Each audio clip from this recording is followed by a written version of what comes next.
speaks about the word of the cross.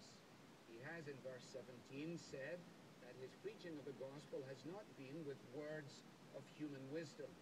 He recognizes that there is a way to speak about Jesus and to speak about the work of Jesus, which actually undermines the clarity and simplicity of the word of the cross itself.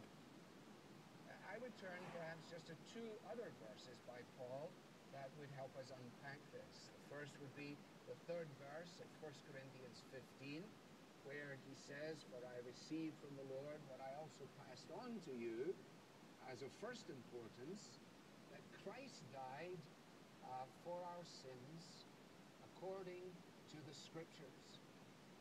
Or in the 21st verse of 2 Corinthians 5, where he says that Christ, although he himself had no sin, became sin for us in order that we might become the righteousness of God. In other words, what we discover in the word of the cross is that God does not count men's sins against them because he counts them against his Son.